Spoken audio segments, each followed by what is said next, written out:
Fundamentales por estas horas, porque preocupa a todos, ¿no? Tiene que ver con nuestra vida diaria. Agustín Datelis, economista y también docente de la UBA, está aquí con nosotros. Bienvenido, gracias por venir. ¿Qué tal? ¿Cómo estás? ¿Qué tal? Bueno, perdón la demora, muchísima información, pero el tema económico, bueno, genera muchísima preocupación, ¿no? ¿Qué sucede ahora con unas Lebacs o una tasa de Lebacs a más del 60%? Una cifra que realmente sorprende a la que hayamos llegado, y uno se pregunta qué es lo que puede pasar, cuáles son las consecuencias. Es insostenible. A ver, por un lado las consecuencias en el plano de la economía real, digamos, de lo cotidiano, del que nos escucha del otro lado, que tiene una actividad económica en Argentina, productiva, comercial, la situación se torna inviable. No podés, digo, cualquier pyme que nos escucha, cualquier comercio, sabe que necesita financiar su capital de trabajo, necesita descontar cheques, descontar documentos, buscar financiamiento en instituciones financieras, bancarias u otras, y que cuando el Banco Central te fija esas tasas de interés, de ahí el resto de las tasas de interés para arriba son de la economía, y ninguna actividad puede ser rentable, puede perdurar a lo largo del tiempo si tenés que financiarte a esas tasas de interés. Ahora, vos fíjate que el problema que te marca eso es la desconfianza. El gobierno perdió absolutamente la confianza, incluso de uno de sus principales aliados, que es el sector financiero. ¿Por qué? En la última licitación de Lebac, el 19 de junio, la tasa cortó un 47%. La anterior había sido 47%. Estas tasas de arriba del 60% que marcas se dan en lo que se llama el mercado secundario, en el intercambio de estas Lebac entre compradores y vendedores. ¿Por qué la tasa de interés está en esos niveles? Porque el público decide desprenderse de ese instrumento, de esas letras, porque no tiene confianza. Se ha perdido la confianza, ¿por qué? Porque ven que esto que algunos advertíamos como una bomba de tiempo, lo de las Lebac, decíamos en algún momento esto va a estallar, la mecha se fue acortando y hoy estamos muy cerca de esa situación. Entonces se retiran los inversores del camino. Es muy preocupante lo que está pasando. De todos modos, y lo paradójico o lo más grave de esta situación es que esta desconfianza se da en un contexto donde se intentó generar toda la confianza hacia afuera o a los inversores. Entonces, a ver si estoy en lo cierto. Esto reviste mayor gravedad, porque tampoco estamos en un momento en el que, bueno, todas las decisiones que se tomaron fueron, digamos, en contra, o intentando dar señales, ¿no? Uno podría tomar un rumbo, que yo creo que sería el adecuado, pero quizás sería contrario a la interpretación del mercado financiero. Por ejemplo, yo creo que hoy habría que tomar medidas que restrinjan la salida de los capitales especulativos, yo creo que hoy habría que administrar el comercio, creo que habría que generar normativas para obligar a los exportadores a ingresar sus dólares al país. Ahora, esas medidas suelen ser vistas con malos ojos por parte del mercado financiero, que tiene otra visión. Lo preocupante que vos marcás, es cierto, es que el gobierno le ha dado todas las señales al sector financiero en términos de lo que el sector financiero pretende de una economía, y así todo se perdió la confianza. ¿Por qué? Porque en realidad, si vos te pones a pensar, desde que arranca este gobierno hasta ahora, los problemas estructurales que presentaba la economía, sobre todo el déficit externo y también el fiscal, no ha hecho otra cosa que agravarlos. Desmanteló todo el aparato regulatorio, dejó de controlar las importaciones, permitió a los exportadores no ingresar los dólares, permitió la libre salida de los capitales por fuga de capitales.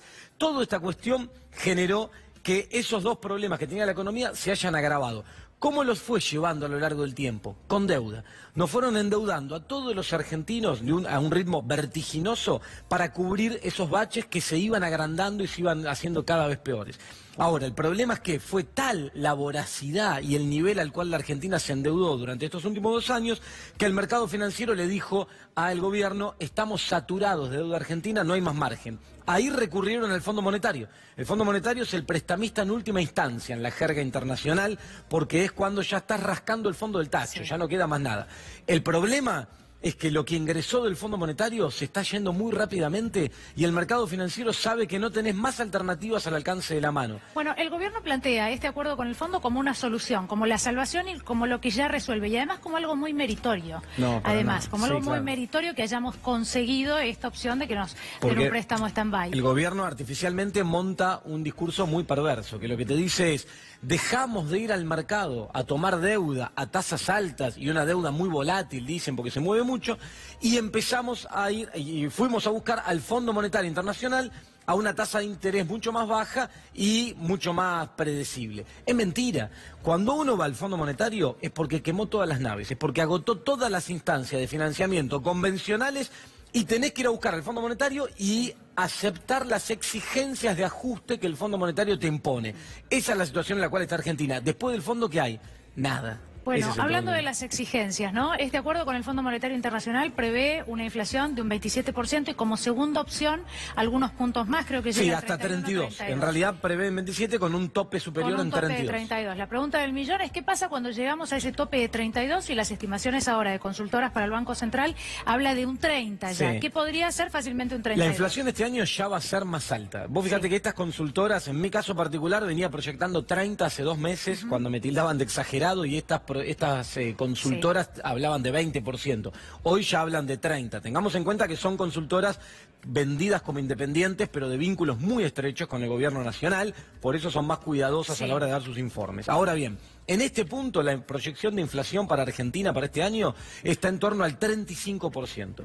Lo que vos marcás con respecto al Fondo Monetario y el acuerdo está bien. ¿Por qué?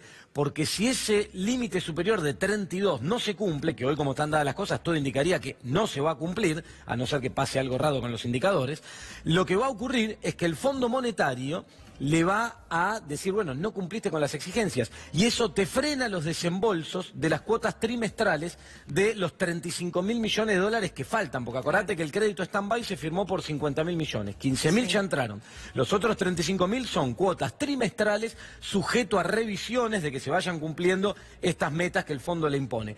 Si no se cumplen, como el caso de la inflación, que no se va a cumplir, ¿qué es lo que pasa? Se frenan los desembolsos. Y de nuevo, el mercado sabe que esto es así, se anticipa, sabe que esos desembolsos no van a llegar, que con estos 15.000 millones no alcanza, y entonces te dice, si nadie te va a financiar el frente externo, si con los 15.000 millones no te alcanza y ya agotaste todas las instancias y no queda más nada, ¿qué alternativa te queda al alcance de la mano? Que la devaluación sea más fuerte, que el dólar vaya a ubicarse cómodamente arriba de los 30 pesos. Por eso el mercado se anticipa y te presiona.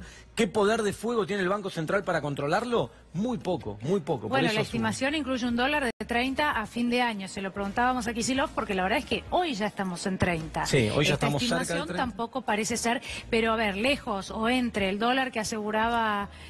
bueno, como economista te vas a reír, pero Elisa Carrió daba la certeza, y sí te reíste, de un dólar a 24 y el de 41 de Melconian. ¿Qué podemos esperar de acá a fin de año? Mira, es muy difícil porque en medio de una corrida lo que domina es el pánico, lo que domina es la codicia de ciertos actores financieros que se suben y tratan de ganar con esa situación, y el gobierno evidentemente tiene muy pocas armas para poder enfrentarla, producto de las propias políticas que el gobierno tomó y cómo generó fragilidad a la economía. Ahora bien, algunos cálculos que uno hace dicen que hoy el tipo de cambio tendría que ir, según la lógica del Fondo Monetario y lo que el gobierno pretende, arriba de los 30 pesos. Yo hice unas cuentas hace un par de semanas atrás, me daba en torno a los 33 pesos.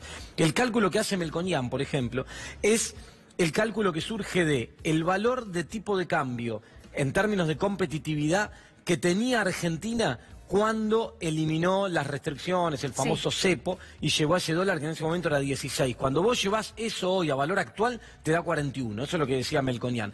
¿El problema cuál es? Si vos liberás el dólar y dejás que se vaya a esos niveles, que probablemente el mercado lo lleve ahí, cerca de 40 pesos, el problema que tenés es que como eso tiene muy fuerte traslado a precios, te retroalimenta un proceso inflacionario que ya vamos a dejar de estar hablando de 35 como hablábamos recién, y vamos a estar hablando de una inflación desbocada, por arriba de 40 además cómodamente. Un círculo vicioso que no termina claro, nunca, ¿no? Que no termina nunca, y corres el riesgo de una espiral inflacionaria devaluatoria que se puede descontrolar. Es muy riesgoso lo que hoy estamos atravesando, que existe la posibilidad de que eso ocurra, existe, que no llegue a ocurrir, depende de las decisiones que vaya tomando el gobierno. Hoy me preocupa porque veo que las decisiones que toma profundizan el rumbo que nos condujo hasta acá.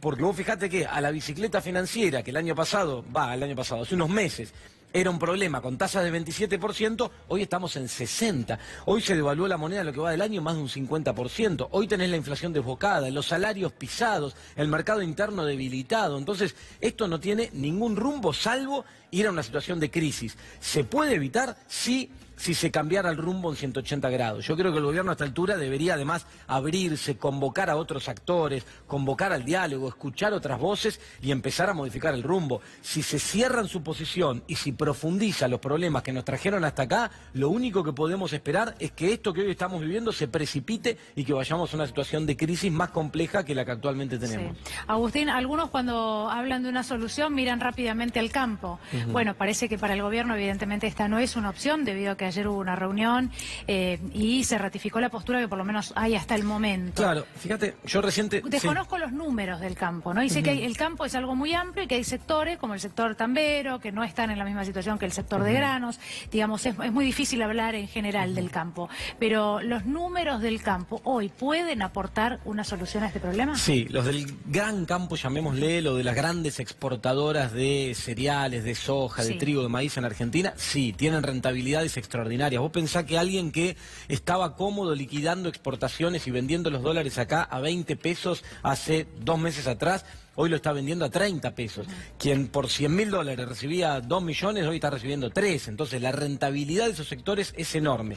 El gobierno tomó una decisión de entrada que fue eliminar retenciones sobre las exportaciones de trigo, de maíz y reducir la de soja. Y además eliminar todo tipo de obligación para ingresar los dólares, lo que hablábamos recién. Vos fíjate que si tenés un problema de escasez de dólares, lo mínimo que podés hacer es decirle a los únicos que generan dólares genuinos en la economía, que es el sector agroexportador, ingrésenlos a la economía. Bueno, eso no lo están haciendo. Entonces, vos fíjate que el problema que radica acá, el núcleo para cerrar, es que el gobierno no quiere enfrentar intereses de sectores económicos muy poderosos a los cuales el propio gobierno pertenece, ni siquiera representa, pertenece. Ahí se da el conflicto. Cuando se dijo que se iba a frenar el recorte de retenciones de medio punto porcentual a la soja, el propio ministro Echeverri de Agricultura salió a cruzar y enseguida se frenó la medida. Bueno, eso es lo que estamos atravesando hoy, ¿no? Agustín, muchísimas gracias. No, gracias a vos. Gracias por hablar con nosotros. Gracias. Bueno, vamos a hablar de lo que sucede con